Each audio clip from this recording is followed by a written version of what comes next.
Hi, Ian Reeve here, and welcome to the reflection for My Personal GPS, the in-course game. So I just want to say this right off the bat, but I really didn't like this game.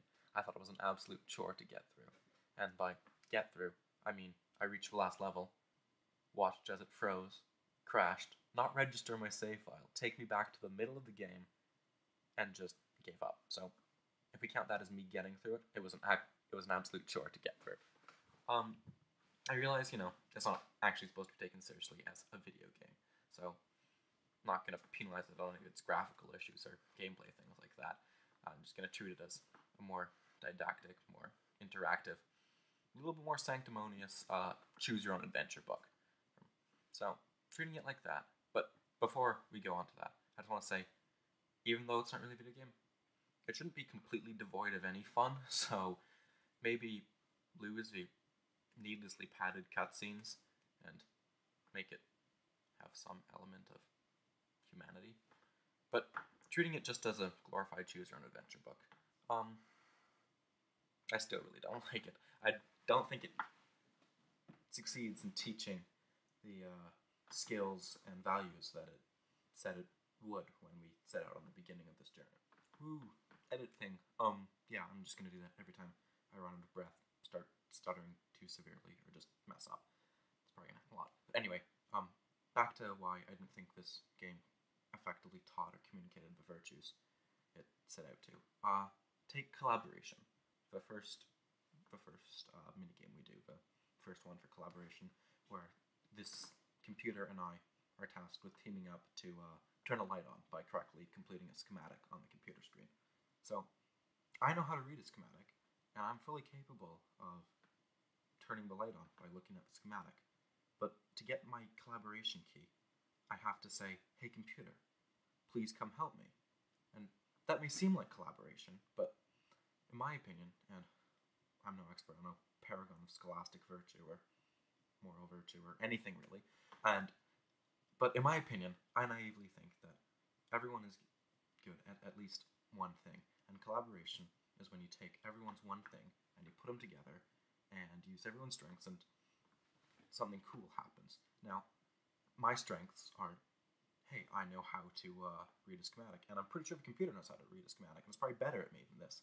So this whole collaboration isn't us bringing something cool that we each individually possess to the table and combining them. This is about us overlapping because we both know how to do this. So by teaming up, we're not really solving anything, we're just wasting everyone's time. So I didn't feel that was an effective communication of what collaboration really entails. Okay, and you may be thinking that, wow, this kid's ego is so fragile, he hates an entire game because they made him team up with a computer and didn't recognize how much of a special snowflake he was. Well, that's partly true, but I just don't like these pseudo teachings. And another one, also in collaboration, was the one where they had to do the timeline of World War One, and you split the group up into individual roles. There was quality control, there was leader, there was note taker, and there was the person who went in between. Every person made sure everything was functioning smoothly. Now, I don't know, this could just be I'm not the greatest of students, so this could be a personal failing on my part, but never in high school have I ever done a system like that. Group projects, we usually divvy up the work by the tasks, and each person does like 2 tasks, and we come together and we put it together. So this whole electing someone to go in between everyone else and micromanage their lives, like that would never fly in my life. So I didn't think that was particularly relevant to anything that I ever lived through.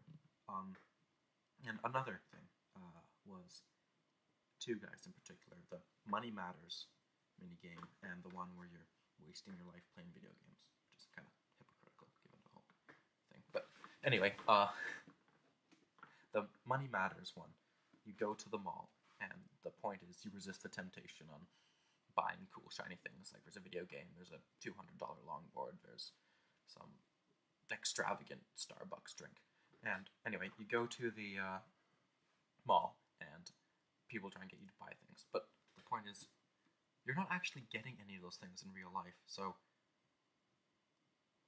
why would you spend virtual money and lose the key to get a 2D representation of a longboard?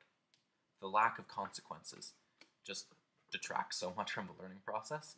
Like the whole, on paper, everyone realizes that, hey, maybe I shouldn't spend my entire life playing video games. That's probably a bad thing. I have things to do. But without any of the rewards that video games give you, like the flickering lights, the endorphin releases in your brains, there's no point in just saying, hey, man, video games are bad, organize your life, because I've had people tell me that my whole life, and I'm still wasting my life on video games. So this whole just say no attitude doesn't really teach anything. And another thing, back with money matters, you're going to the mall and you buy pizza and you pray at the shrine of capitalism. God, that sounds so pretentious. And but anyway, you're like 5 well-to-do, upper middle class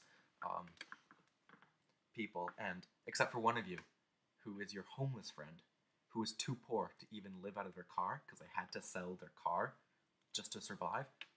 So these 5 friends took their incredibly poverty-stricken friend to a mall, bought $200 longboards, $70 video games, Starbucks, which is just the pinnacle of extravagance, and pizza, and never once did we say, gee, maybe we should help out our homeless friend. Also, they never offered to buy her pizza slice or drink. Like, you're gonna drop $200 on a longboard? You're not gonna say, hey, girl, dear close friend of mine, person who is living in a homeless shelter, I will pay the $250 to buy you a slice of pizza.